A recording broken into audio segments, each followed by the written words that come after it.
ज्यादा पुरानी है और ये चीज तो 1.20 के अपडेट ने खुद ही प्रूव कर दी है। पानी के इतना अंदर जाकर हमको स्निफर का एग मिलता है, जमीन के अंदर हमको पोएट्री शार्ड्स मिलती हैं और कभी कभार तो एक ऐसा रूम मिल जाता है जिसको हम ट्रेल रूइंस कहते हैं। जैसे हमको रियल वर्ल्ड में जमीन के अंदर से आदिवासियों का सामान मिलता है, ऐसा ही माइनक्राफ्ट में भी हो रहा है। जैसे कि हमारा ट्रेल रूइन, ये एक ऐसा कमरा है जिसको किसी ने काफी सालों पहले जमीन के अंदर बनाया था। तो इस वाली स्टोरी को भी जानने के लिए आपको फिर से काफी साल पीछे जाना पड़ेगा, जिस टाइम पे यहाँ पर माइनक्राफ्ट में काफी जंगली जानवर रहा करते थे। एंड तभी जन्म होता है वर्ल्ड के अंदर एडम नाम के बंदे का, और स्पॉन होते ही उसको सबसे पहले एक ही चीज दिखी और वो था खतरा। हर जगह ऐसे जानवर जो चुटकियों में आपकी खाल उधेड़ सकते हैं, इतने बड़े बड़े हाथी जो आपको अपने पैरों के नीचे 1 सेकंड के अंदर कुचल सकते हैं, और बड़ी बड़ी घासों के बीच में छुपा ये बड़ा सा सांप जो आपके खून का भूखा है। तो इस टाइम की लाइफ एडम के लिए काफी ज्यादा मुश्किल थी। वो काफी मुश्किलों से अपने लिए खाने का इंतजाम करता था और जंगली जानवरों की वजह से उसकी जान को खतरा ना हो, इसलिए वो नीचे जमीन में जाकर रहने लग गया। एंड कई सालों बाद वो रूम्स हमको अभी मिले हैं जो हमारे आदिवासी के हुआ करते थे। और इतना ही नहीं, अगर आप ट्रेल रूइंस के अंदर जाते हो और उन सस्पिशियस सैंड और ग्रेवल पर अपनी ब्रश मारते हो तो आपको वही सामान मिलेगा जो काफी सालों पहले हमारे आदिवासी यहाँ पर छोड़ कर गए थे।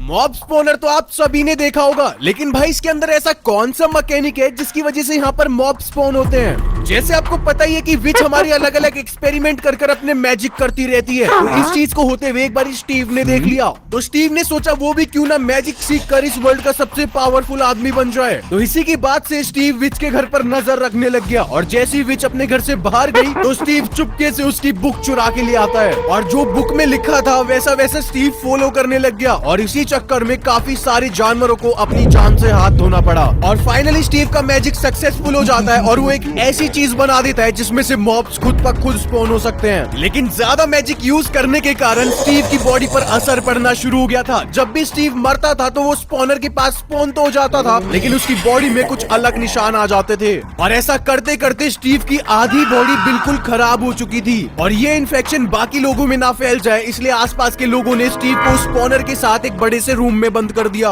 ऐसा कर कर विलेजर्स ने अपनी जान तो बचा ली थी, लेकिन उस इन्फेक्शन की वजह से स्टीव की बॉडी पर पूरी स्किन हट गई थी और वो एक स्केलेटन बन गया था। और कुछ ही दिन बाद स्टीव उस इन्फेक्शन की वजह से उसी रूम में मर जाता है, लेकिन जो स्पॉनर था उसने अपने अंदर स्टीव की आत्मा को कैद कर लिया था, और ऐसा करते करते उस स्पॉनर में बहुत सारे स्केलेटन स्पॉन होने लग गए थे। मैं दिन पर दिन जितना ज्यादा माइनक्राफ्ट खेल रहा हूँ, मेरे को उतना पता चल रहा है कि भाई माइनक्राफ्ट कुछ ज्यादा ही मिस्टीरियस है। वैसे तो आप वार्डन से कई बार भिड़े होंगे, लेकिन शायद से आपने इसकी चेस्ट में ये चमकता हुआ दिल देखा होगा ध्यान से। एक बारी क्रिएटिव मोड में जाओ और इसको ध्यान से देखो। जब जब ये धड़कता है तो ऐसा लगता है कि भाई इसके हार्ट के अंदर कोई फेस बन रहा है। दिखा, ध्यान से देखो। और ऐसा ही फेसेस कुछ हमारे सोल सैंड के ऊपर बने होते हैं। लेकिन अब आप सोच रहे हो यार, सोल सैंड तो ब्राउन कलर की होती है और इसका हार्ट तो ब्लू कलर जैसा चमक रहा है, लेकिन यही तो मेन बात है। अगर आप अपने बूट्स के ऊपर सोल सैंड की एन्चेंटमेंट लगाते हो और फिर इन सोल सैंड के ऊपर चलते हो तो भाई देखो, इसके अंदर से ब्लू कलर के पार्टिकल्स निकल रहे हैं। लेकिन ये पार्टिकल्स अभी अच्छे से नहीं दिख रहे हैं। लेकिन एक सेकंड, मुझको ये वाली कमांड को यूज करना पड़ेगा जिससे कि ये पार्टिकल्स ज्यादा प्रोड्यूस हो।